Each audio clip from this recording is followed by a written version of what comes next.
I think I understand the disappointment here. I mean, it gets to a point sometimes in your life where you got so many things going on that it's impossible to have like one-on-one time with your best friend. So when you finally get that time, you don't want anybody else around. This is our time together.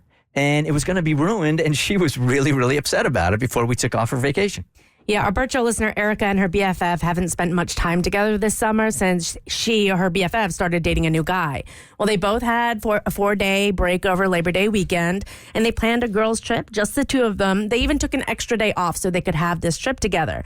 It was the perfect opportunity to catch up until Erica found out that her BFF told the guy she's dating about the trip, and he and his buddies decided to come too. It's messed up. They're going to be in a separate room, so it's not like they're in the same room, but Erica just knows that her BFF is going to be linking up with him and that it's not going to be a girls' trip any longer. So Erica didn't know if she should put her foot down about it or just leave it, and that's the way things are, and that's where we left it. All right, let's get Erica on to get an update. Hey, Erica. Hey, good morning. Good morning. Okay, did she ruin the entire weekend? Well, okay, so I did talk to her going into the weekend, first of all, and I told her that, I was disappointed that it was no longer a girls' trip.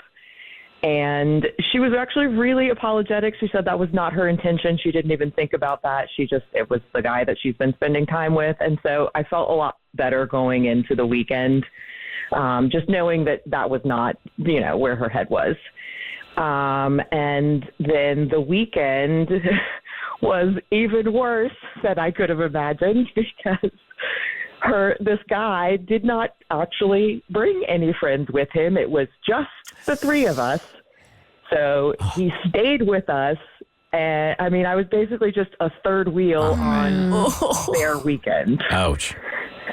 Which was frustrating because, not only we haven't seen each other all summer. We made plans to spend time together. I dedicated my weekend to this, but I spent money on a vacation that was pretty miserable. Yeah. So did you guys ever get to go off by yourself, like go do some shopping, go to a dinner by yourself, or was he literally there at her hip the entire time? He was there pretty much. The only time that it was just the girls was like when we were getting ready to go out at night. That really sucks. Yeah, it does. I'm sorry. I'm surprised he didn't feel awkward being there. Yeah. Well, some dudes are pretty oblivious. That's true. Did he have any remorse? And what about her? Like after the weekend was over, did she do additional apologizing? She has not apologized for that. I'm a little torn because they definitely seem into each other. And so I totally get that. But just do it without me. I just felt completely left by the side of the road. Yeah.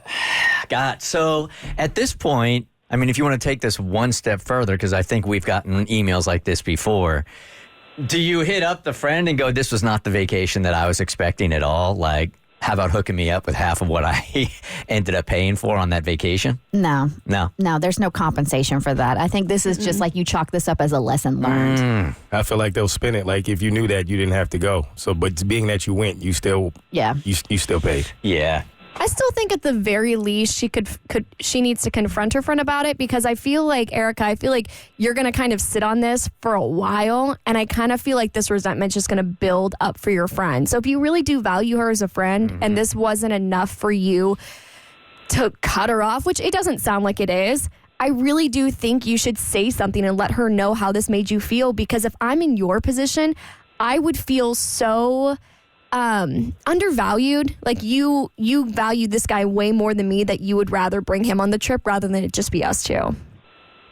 Yeah, I definitely agree. I think right now I'm still pretty upset about it. And so I'm worried that I'm going to say something, that I don't mean. You said this is a best friend of yours, though, right? Yeah, but we haven't really been in touch. I haven't seen her all summer.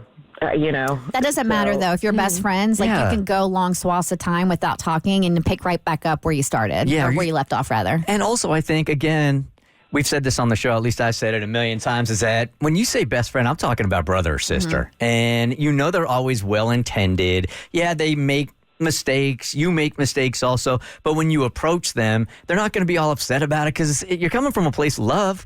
So you should be able to talk to her about this and move right past it if she's truly a best friend. Yeah, that's a great point.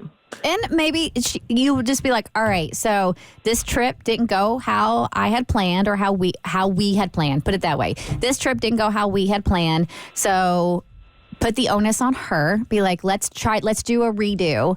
And I would love for you to plan another girls trip for us. And so we can get that, bonding that we need. There you go.